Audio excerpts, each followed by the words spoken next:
Welcome to our Sneak Peek program. I'm Jane Lavino, the Sudden Chief Curator of Education here at the museum, and we are welcoming our curators who you're going to meet in a moment, as well as we are celebrating the opening of this brand new exhibit, which actually officially starts tomorrow. So this is truly a sneak peek program. It officially starts tomorrow and it's up through May 4th. So you'll get a chance to come back and see things through the winter and into the spring. And then it'll change again. So come back frequently to see it while it's up.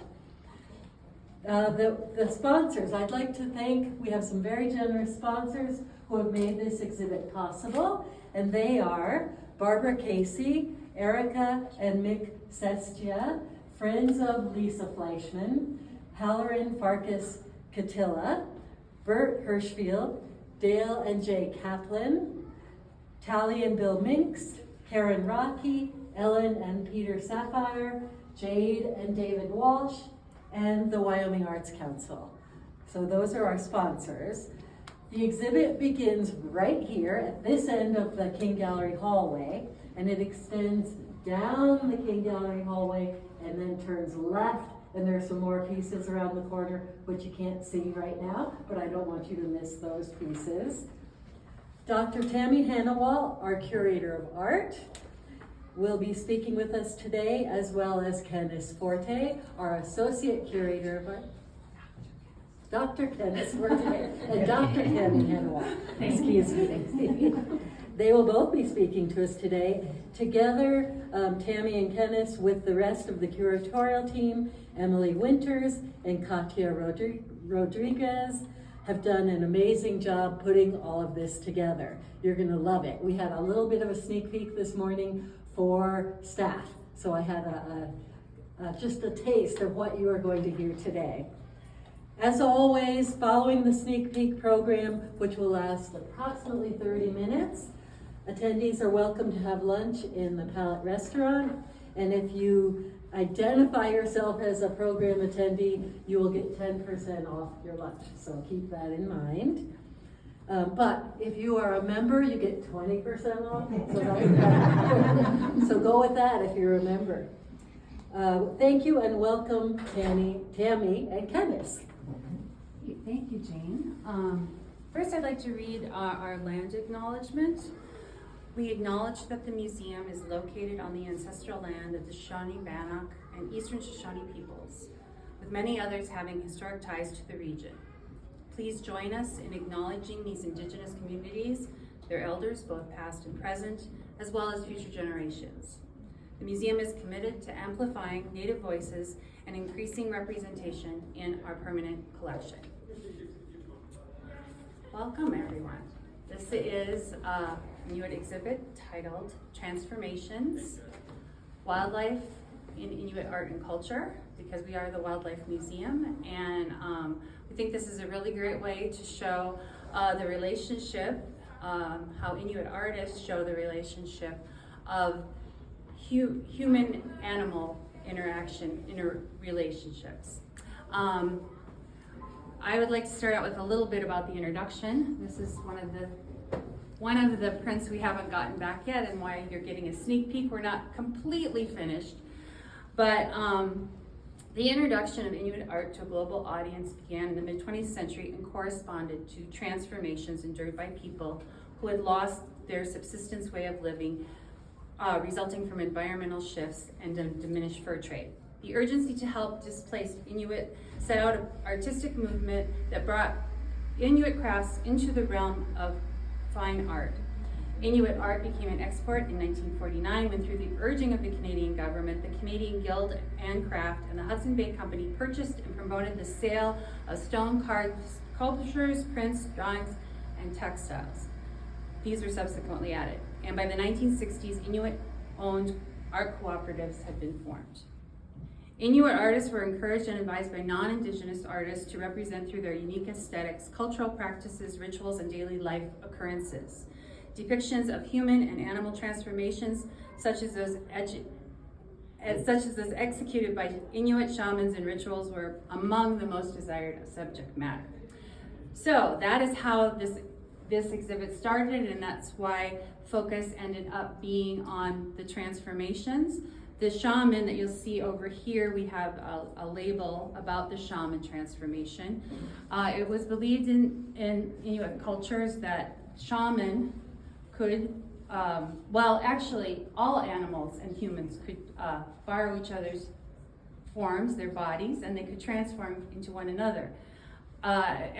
After a while, this became only the role of the shaman to do, because he had specific tasks or responsibilities for the people, and he might transform so he could kind of conceal himself, take on another identity, and go into other worlds.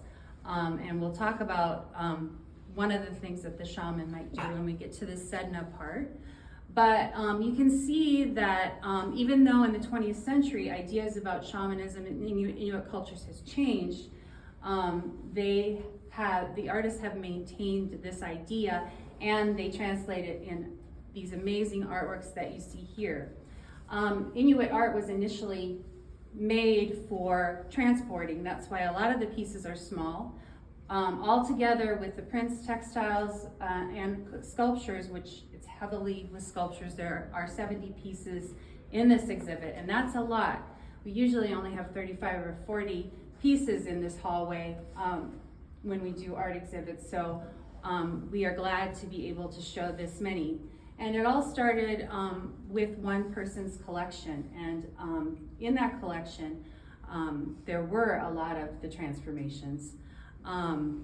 And we also have borrowed from other people, a few other people, and we had a few Inuit prints in our own collection that are dispersed among all of the artwork. So as I said, these are the Inuit people, and if you're not familiar with where the Inuit live, we have a map behind you right there. Most of the pieces that we You can move down. There are a few people out in the hallway still, so let's all shift down a little bit with Tammy in the middle right here. Most of the pieces that we have in this exhibit are from Nunavut, which is where the art program started, and Kenneth will tell you a little bit more about that during our sneak peek here, how that art program started. All of these artworks are from after the 1960s. This is not a history of the Inuit people. This is a history, but their history is combined with that. So their cultural changes that occurred, also the transformations that I mentioned, and they are still changing. They're still creating and still making this kind of art. So here you will see Inuvialet, and then Nunavut, and Nunavik, and Nunatsiavut. That one I'm not so sure about the pronunciation. But these areas, this was part of Northwest Territory. Nunavut became an independent, a sovereign nation, declaring their independence in 1999, and the rest of these areas followed. And so they are self-governed. They are still part of Canada, as Kenneth will point out, but like the reservations here, they are run by the people that live there. If we can move down here a little bit and look at these pieces, got some great transformations here. We have transformations in this case here. We've got this sort of bird and this face, a human face in the middle, and he's drumming. So the shaman, usually ceremonially, they will transform into other beings. And you see over here, this is a shaman transforming into a narwhal. And are you all familiar with narwhal? They have those long tusks-like thing that actually I didn't know they used to stun fish. They swish them, and that's how they get their prey. I thought they were used for digging, but one of the Arctic animals. So, and this really wonderful dancing walrus, which we'll tell you a little bit about when we talk about the dancing bears and how that got started. Kenneth, do you want to talk about cultural transformations? Sure. So as Tammy mentioned, Nunavut became a province in 2000. It's one of the provinces of Canada, just like all the others, so it's governed the same as all the others, but because the majority of Inuit people live in Nunavut, it is governed by Inuit people. So in the early 20th century, Inuit people lived on the land, a traditional lifestyle of hunting and gathering. They were self-sufficient and living in a very harsh environment.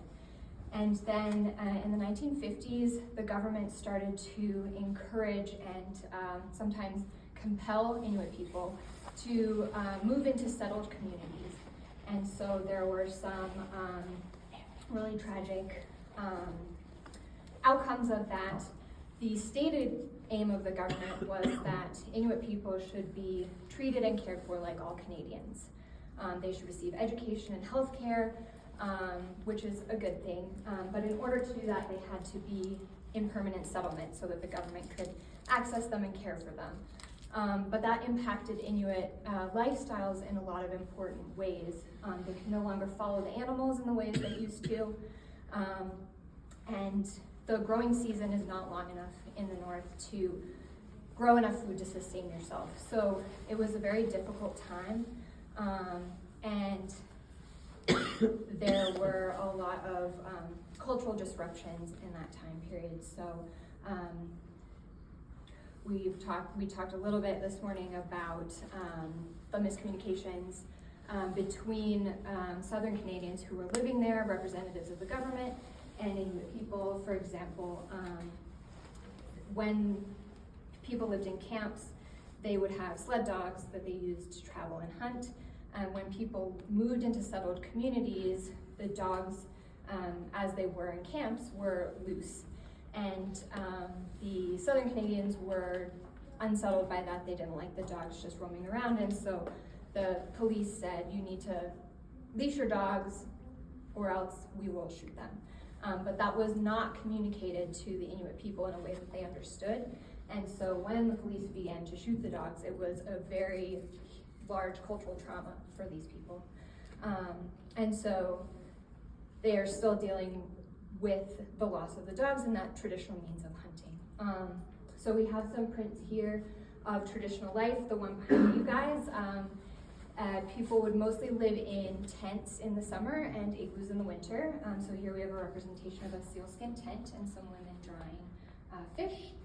And I'll draw your attention to these two pieces as Tammy did this morning. These are some of the more important Inuit artists in the show. Kanojuak Ashevak, or Kanojuak Ashevak, is the most well-known Inuit artist. Her picture of her piece, Enchanted Owl, is on the label for you to see. And she really had an outstanding impact on the widespread love of Inuit art. We also have some pieces here of, we have an Inukshuk in the back. Inuit people would use these stone piles, arrangements of stone as markers and guideposts for thousands of years. This is a new form of an Inukshuk, a human form, and it's the one that's most familiar to those of us who don't live in the Arctic. Partially because it was adopted as the symbol of on the Nunavut flag, which can be seen on the label here, and it was the symbol of the Vancouver Olympics in 2010. So as Inuit art became a really big industry, it became an important part of Canadian identity, and the relationship between the government encouraging and funding arts projects and co-ops and workshops in various ways really helped large-scale Canadian culture adopt these artworks as a symbol of national identity. So that is how this became a part of the Olympic ceremonies. Great. One of the things that these artworks portray is storytelling. So if you all want to move down this way, the next section that we have is about storytelling. And as we know that every culture has its stories, I would like to point out before we go on that there are 3 distinct Aboriginal groups in Canada. Here we say we have Indigenous people, and they are recognized by tribe. And in Canada, the First Nations people are recognized by tribe or bands. They're recognized by bands. Inuit are a separate cultural Aboriginal group, and the Métis are also another Indigenous group in Canada. So in one of the most influential, most known stories that is still told today among the Inuit is the story of Sedna. Now, she has some different names in different locations, and her stories can vary. But I'll tell you the gist of it, and I'll warn you, it's kind of gruesome. There was a young woman, and she refused to marry. She lived with her father. The mother never seems to be in the picture. I'm not sure if she died, which is possible. But the girl, the woman, was going against societal norms by not refusing to marry. So the father, as one story says, he made her marry, well, then you'll marry a fulmar, one of these sort of awful seabirds that will dive at you, and they're kind of smelly, and the meat isn't great. So she has to marry this bird, and then she finds out its true identity. She ends up at some point in any of the stories going back to her father to, plead with him not to make her marry anyone, basically. But he takes her out in a boat and decides he's going to get rid of her, and he throws her in the ocean. He's going to drown her. She grabs onto the side of the boat, and to get her off of the side of the boat, he ends up cutting off her fingers. One digit, but the separation, I'm not thinking of the word right now, but one chunk at a time. And they all become the sea animals. We'll get down to that part. So this piece is a great example because she cares for the sea animals, but she can also be, what happened to her. She's kind of revengeful, and she can run storms, and she can bring in terrible weather, and she can make hunters not have a successful hunt. So here it shows how she's caring for all the sea animals who have, they have more human forms. They have on the parkas, or otherwise known as amautis, or mautics. And here she has her long hair flowing behind her, and all of them are riding on her boat safely on the top of the water. More contemporary artists do a little bit of a spin on it. This is called synchronized sednas. So they are synchronized swimmers, which is really funny. And then there's some other sednas that are swimming around. This got to be more popular probably after 2005, I think, to represent Sedna. But we have this one great piece here that is on loan that really shows Sedna in all her glory, because she has this wild, long hair. And sometimes her hair will get wilder when she's going to create a storm. Oftentimes, if it's too much for the people to handle, the shamans will be asked to go down into Sedna's world, and the shamans will comb her hair. Generally, Inuit women, it was traditional for them to wear their hair braided or wrapped. So he's placating her. This Sedna also has tattoos that Inuit people typically had, and still do, use on their faces.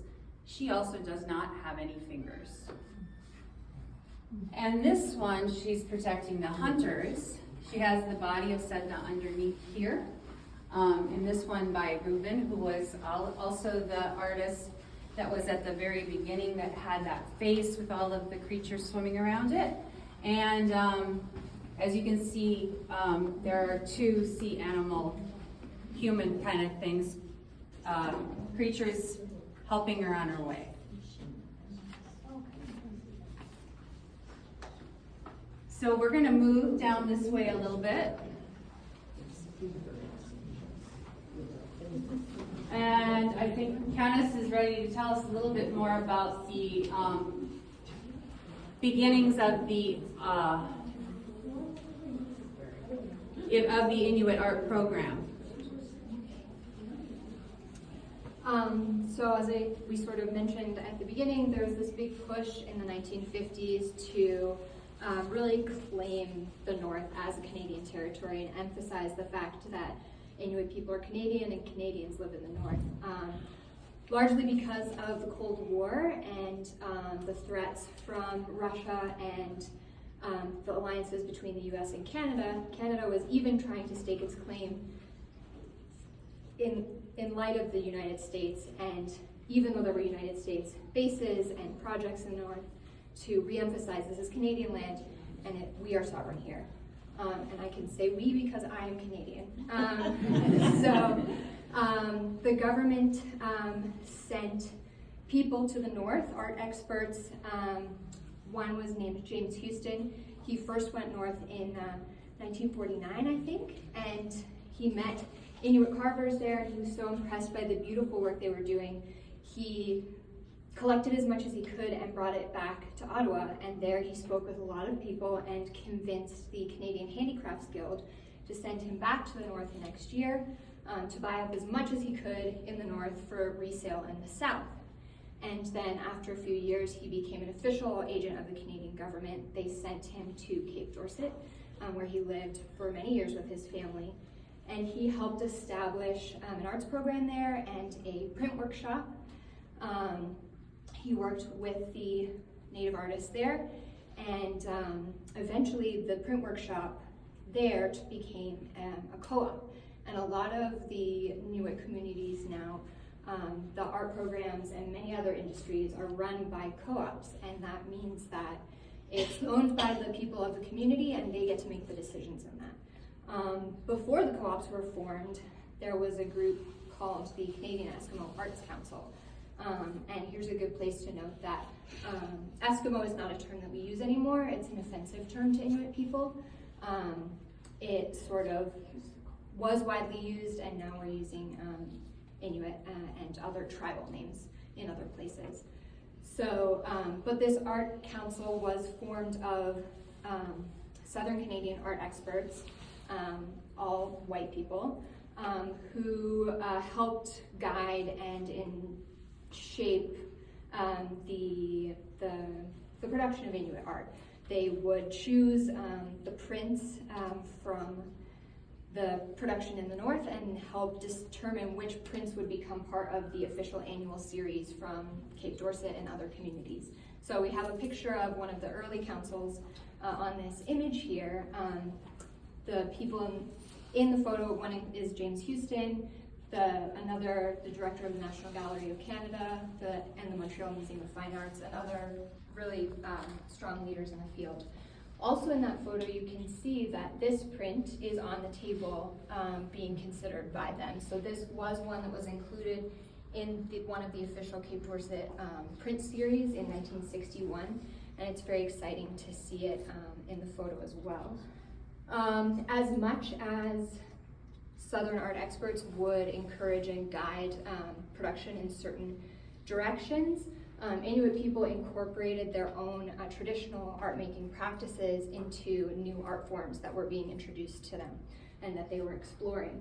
So this is a sealskin print, and that is very similar to the process of making a parka and decorating a sealskin parka, where you would cut out different figures, and then with the print you use the skin like a stencil, like you use when you're a kid, and then you dab the ink in it, and because you're dabbing the ink, it allows you to get these variations of colors.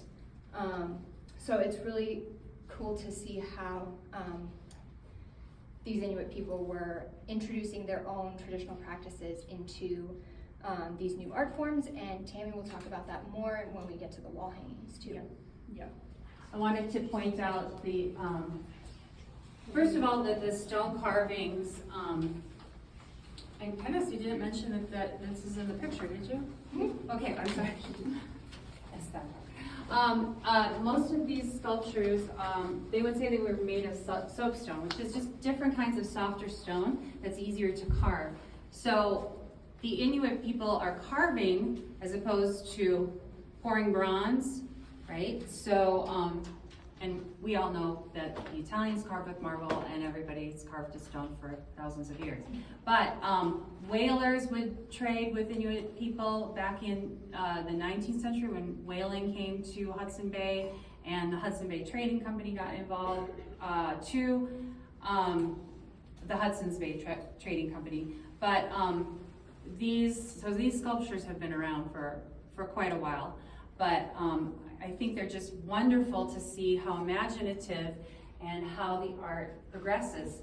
Back in the 1960s, these dancing bear images came on the scene with Paulo Sala was the first one to do it. He kind of made the theme, and then artists would get together and work on these things, and it's about balance, so there's a skill to it. And if you saw the big dancing walrus up at the front, they're still doing that kind of thing, and so it's kind of a identifier of Inuit art. These dancing bears are really popular. One of my favorite pieces in the show is that little shaman turning into a bear. And the rock is really interesting. It's got a piece of micaceous rock, a vein of it in the stone that goes across his head, and it kind of shines when you catch the light on it. As Kenneth mentioned, there was another form of art that began in the 1960s, and if everybody wants to move back a little bit, this one kind of goes in this corner here. We have a few examples of wall hangings. Navingata, or wall hangings. Navingata itself means in Inuit something to hang. It's the Inuit word for wall hangings. When they were developing co-ops in different parts of Nunavut, two people, and I think they had originally lived in the States, came to start a program in Baker Lake. So Jack Butler was doing the print work, and Sheila Butler happened to stumble on, well, these women can sew, and so she started the wall hanging industry in Baker Lake. All of these artists here are Irene Abakalak and the other artists that we have here. All of these are borrowed, and Barbara's here somewhere who loaned us this really beautiful piece. Hi, Barbara. Thank you for letting us borrow this beautiful piece. And you can see the imagination is great here, and they can use these brightly colored pieces of fabric and thread to work their art. This was known as a cottage industry because they could take this to their home and work on it while they were doing a million other things. And sometimes they would make such big wall hangings that they would have to have them folded up in their smaller houses, and they would never see the full thing until it was laid out in one of the co-ops or a gallery or the place that had commissioned for the women to do this. So this was another form of Inuit art. And I would like to emphasize that we are not trying to historicize the artists in this collection. All of this artwork, as I said, the oldest piece is that print behind you from 1961. And we have artists working all the way up into 2020s. So you just have to take a look and see when they were made. But there are artists also that are doing installation art. One artist I particularly like is Tanya Tagak, who does throat singing, which is a customary thing for two women to do. Inuit women would go back and forth as sort of a call and response thing, and Tanya Tagak has taken throat singing to a whole different level, and she does it by herself, and she incorporates rock music, classical music, just about every kind of music genre you can imagine, and she's really wonderful. And she's very much in the mainstream. Back in this corner, we talk, so the Arctic landscape, the environment has changed so drastically for the Inuit people that certain restrictions that have been in place in Canada have also filtered down through them. Generally, in the past, a lot of times the Inuit would be able to keep their hunting rights even if Canada put hunting bans on certain animals, like whales or something like that. Same thing in the US for Native peoples. They have permissions, but there's a certain amount that they can hunt. Unfortunately, in Labrador, the Labrador Inuit are experiencing no hunting because the caribou populations, and they are the caribou Inuit. So they rely on caribou as their main subsistence, and the populations are so low that they've had to ban it from everyone. And within a generation, think of all that is lost, because this is a tradition that is done with protocols about how the hunting is done, how the animal is cared for afterwards, and how the animal spirit is thanked, so it will come back to the people and they will be able to have food and hunt again. Kenneth and I just read an article about how the people are concerned because children are growing up not ever knowing about caribou and caribou hunting. And I think the bison are a good example here of the same kind of thing. But we have some really great images back here, and even a couple back here, of caribou and some more muskox. So some of the things that are hunted. And this section, we wanted to make sure to put out as many possible sculptures as we could, and some examples, even from really early sculptures. To this one, we couldn't get it in the case to show all the faces, but there's two faces on this one. One is an owl, and looks to be an owl anyway, and then a human.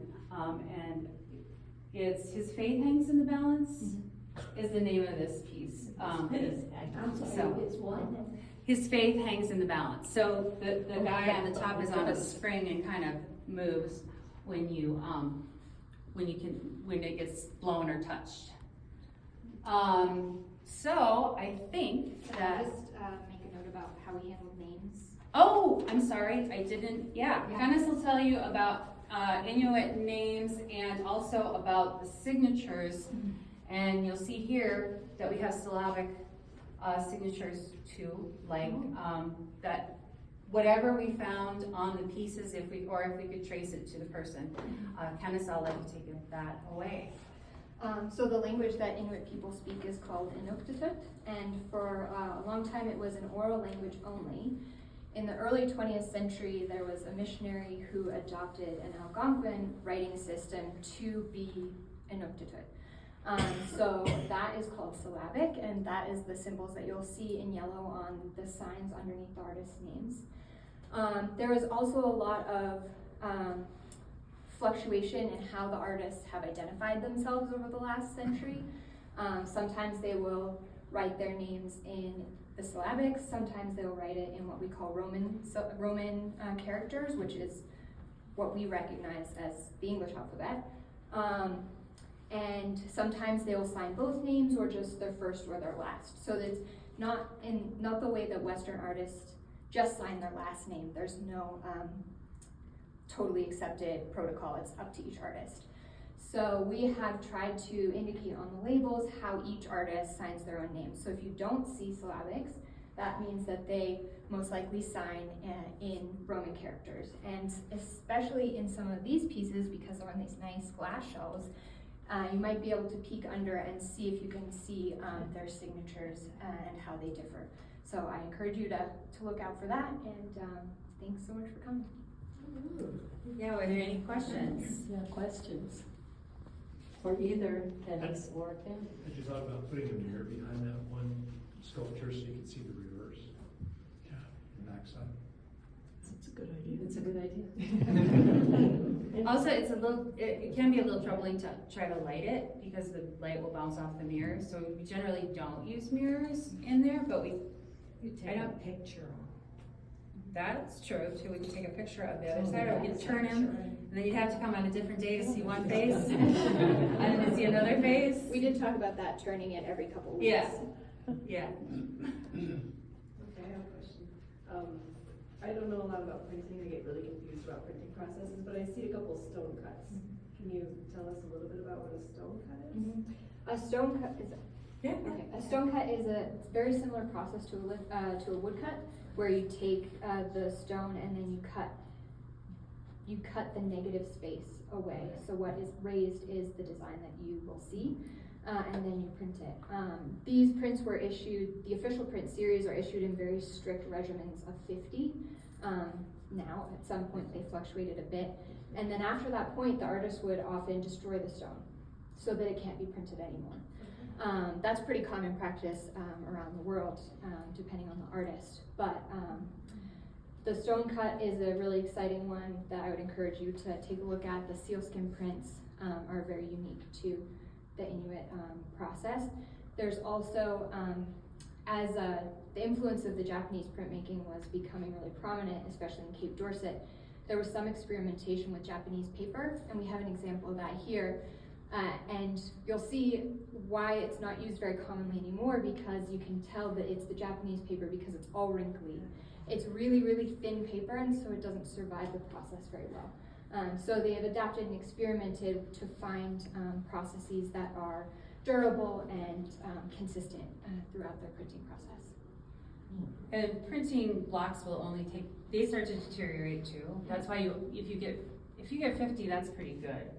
And you know that the different editions of the print will be varying, and you can see that's why people always think they want the first parts of those editions of prints. I think I heard you say there are 3 indigenous tribes. Inuit are one of It's them? not indigenous tribes, Aboriginal people. So there's separate groups of them. So in the United States, we say we have Native American people, and those people define themselves by their tribe names and use tribe in the United States.